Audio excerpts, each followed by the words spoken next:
आइए आप लोगों के बीच में किरण चंदेल एक कथा लेके आई हूँ। आइए कथा आप लोग सुनिए, कमेंट में लिखिए और अपना प्यार दीजिए। जो पुराने हैं लाइक करें, जो नए हैं सब्सक्राइब करें। आइए आप लोग कथा सुनिए, आप प्रेम से बोलिए हर हर महादेव की जय। एक गांव में एक ब्राह्मणी रहती थी और ब्राह्मणी निसंतानी थी। निसंतानी थी ब्राह्मणी, तो ब्राह्मण तो पूजा पाठ करने वाले थे, लेकिन वो ब्राह्मणी बहुत नेस्ती थी। न पूजा न पाठ कुछ नहीं करती थी। प्रतिदिन का उसका काम था, उठे न नहाए धोए, कुछ न करे, नित्य कर्म न करे, और जो बासी खोसी जो बचा रहता था वो उठ के अपना वो भोजन ग्रहण कर लेती थी। अब ब्राह्मण जो थे सो धार्मिक परिवार के थे, धार्मिक लोग थे। वो स्नान ध्यान करके पूजा पाठ करके जो उनको भगवान भेज रहे थे वही वो ग्रहण करते थे। पूजा पाठ करने के बाद अपना झोला उठाते थे और बाहर निकल जाते थे। कहीं कोई अच्छा टकरा गया ब्राह्मण को तो अपना कुछ दान पुण्य दे दिया, नहीं तो दिन भर उसी में भटक भुटक के अपना घर आ जाते थे। एक रोज ब्राह्मणी का बहुत क्रोध आया। उसके घर में खाने के लिए कुछ था नहीं, और जब क्रोध आया तो ब्राह्मण से लड़ पड़ी। कह रही बहुत पूजा पाठ करते हो, देखते हैं आज जो तुम कहीं नहीं जाओगे, घर ही में रहोगे। कहते हो ना जो भगवान देते हैं, तो आज तुम घर ही में रहोगे। देखते हैं आज तुम्हारा भोजन कहाँ से आता है। हम तो नेस्ती हैं। तो ब्राह्मण कहा आज तुम्हारे पास समझ ही इतना है, अगर समझ रहता तो ऐसे नहीं बोलती। उसने पोथी झोला झंटा जो ब्राह्मण का था वो चुरा के रख ली और कही जो ना आज देंगे ना, ये आज बाहर जाएगा। आज देखते हैं जे कहाँ से खाना खाते हैं। जब ये कहते हैं हमको भगवान देते हैं, तो आज ये भगवान कैसे देते हैं वो हम देखेंगे। अब ब्राह्मण बेचारा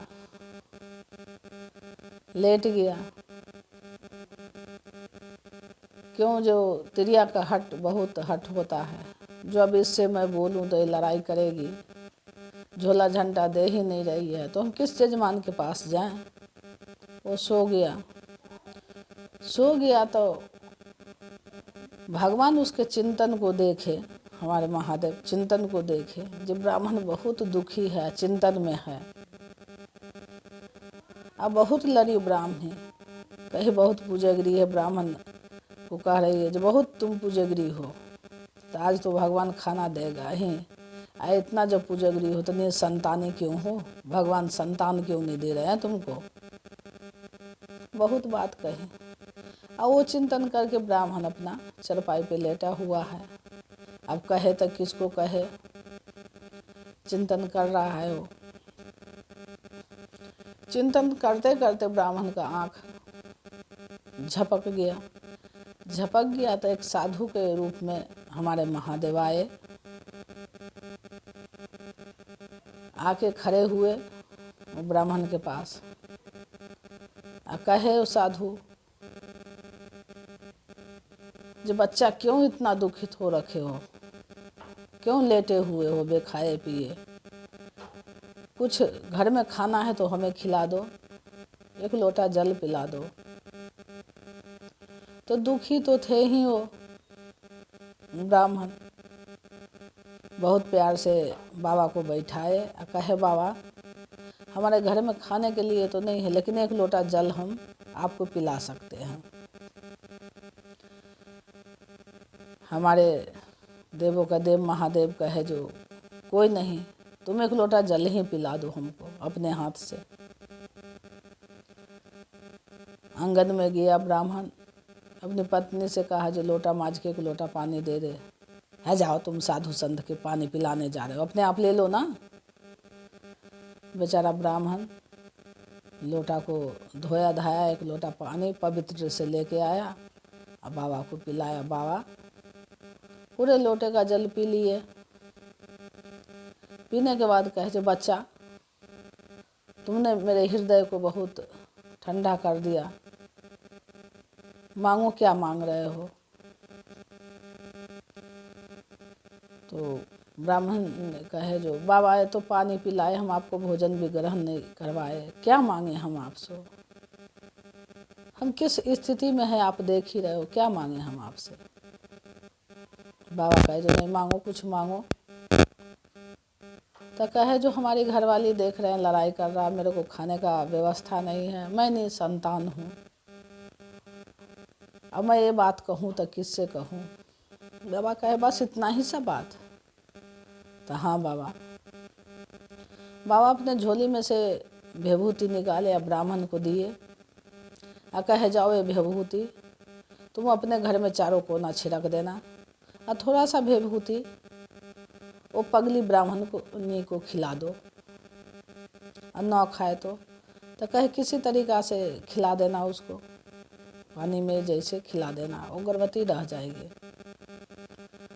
वैसे किया ब्राह्मण, चारों कोने छिड़क दिया, कहा ये खा ले थोड़ा।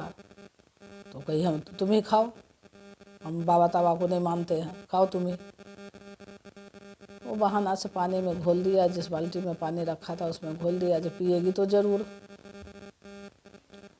देवों का देव महादेव है, उनका चमत्कारी करना था, उसमें से पानी लेके पी, उसी दिनों गर्भवती रह गई।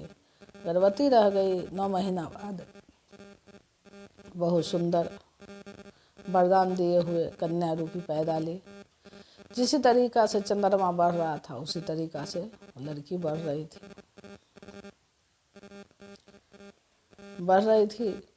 फिर वही कही बहुत वरदान मांगा था, दिए बाबा तो लड़की ही तो दिए। तो ब्राह्मण का है जो तुम महापागल है, तू निसंतानी थी, अब लड़की हुआ तो कह रहे हो जो लड़की ही दिए हो, अपना भाग से आई है वो, तो इतना जल्दी बढ़ रही है, वो शादी ब्याह कहाँ से करेंगे। तब ब्राह्मण कहे जो जैसे ऊपर वाले ने दिए हैं तो वो भी व्यवस्था ऊपर ही वाले लगाएंगे, लेकिन तुम तो अपना कर्म धर्म बदल, पूजा पाठ कर, हम नहीं करेंगे। तो कहे नहीं करेगी तो शांत रहो। फिर जब लड़की 12 वर्ष की हुई, फिर वो चिंतन करने लगा ब्राह्मण बेचारा, चिंतन किया जो अब तो मेरे लड़की की शादी ही नहीं होगा। फिर बाबा पहुँचे, कहे तुम चिंतन मत करो, जिस तरीक़ा से बढ़ी है उसी तरीक़ा से इसके शादी हो जाएगा, इसके लिए चिंता नहीं करना है, ये वरदान रूपी कन्या है। ब्राह्मण बेचारा अपना खुशी से कमाते खाते गया, एक राजकुमार रूप में आया और कहा जे पंडित जी एक कन्या को हमारे साथ शादी कर दो। तो ब्राह्मण तो जान ही रहे थे, लेकिन वो पगली नहीं जान रही थी। वो कही जे हाँ आया है हमारे बेटी से शादी करने के लिए। ब्राह्मण कहे हाँ हम खुशी खुशी से कर देंगे आपके साथ शादी, हम भी ब्राह्मण हैं आप भी ब्राह्मण हो, कोई बात नहीं, हम कन्यादान दे देंगे आपको। बहुत खुशी से शादी रचाया, शादी हुआ। जैसे ही कन्या अपने ससुराल गई वैसे इसका सारा धन संपत्ति खत्म होने लगा, क्यों वरदान का दिया हुआ था, और ब्राह्मणी का घमंड तोड़ना था। जब खत्म हो गया तो अब एक एक दिन का फिर मुहताज हो गए खाने के लिए। तो कहने लगी फिर जो ये लड़की पैदा ली अलच्छी और गई, तो जो भी था वो भी चले गए। तो ब्राह्मण कहा जो ऐसे बात है तुम अपमानी मत करो, जाओ महादेव से गलती मानो, क्षमा मांगो, जाओ प्रतिदिन मंदिर में एक लोटा जल चढ़ाओ, उन्हीं का दिया हुआ है, और फिर तुम्हारा धन संपत्ति वही देंगे, बाकी कोई नहीं देगा, ये घमंड मत करो। लेकिन ये बात को मानी प्रतिदिन मंदिर में जाने लगी, 1 लोटा जल चढ़ाने लगी। अपना गलती मानी, सर पटक के आती थी, वहाँ से जल चढ़ा के प्रतिदिन अपना पूजा ध्यान में लग गई। फिर उसका धन वापस आने लगा। फिर वो बेटी, वो माँ सब रहने लगे। तो देर ही सही, देर से उसको ज्ञान आया। तो ये कथा के माध्यम से जो नहीं भी जानते हैं, तो देर है तो कोई बात नहीं है, महादेव को एक बार तो पूज के देखिए। प्रेम से बोलिए हर हर महादेव की जय। ये कथा कैसा लगा आप लोग को कमेंट में ज़रूर लिखें और प्रेम से देखें।